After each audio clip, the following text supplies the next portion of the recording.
Journalist association of Andhra Pradesh జాప్ 32వ వార్షికోత్సవం సందర్భంగా ఈరోజు రోగులందరికీ గవర్నమెంట్ ప్రభుత్వ ఆసుపత్రుల్లో పనులు పంపిణీ చేయడం జరిగింది.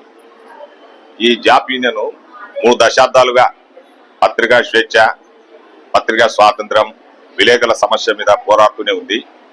అయితే 1993లో వివిధ రకాలుగా అన్ని యూనియన్లు చిల్లిపోయి మళ్ళీ తిరిగి వచ్చి ఎడిటర్లు, సబ్ ఎడిటర్లు, సీనియర్ జర్నలిస్టులు అందరూ కలిసి జాప్ యూనియన్ ఏర్పాటు చేయడం జరిగింది.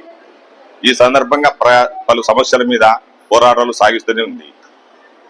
కర్నూలు జిల్లాలో, నంద్యాల జిల్లాలో కూడా ప్రత్యేక కమిటీలు ఏర్పాటు చేసి విలేకరుల సమస్యల మీద పోరాటం చేయడానికి సిద్ధంగా ఉంది.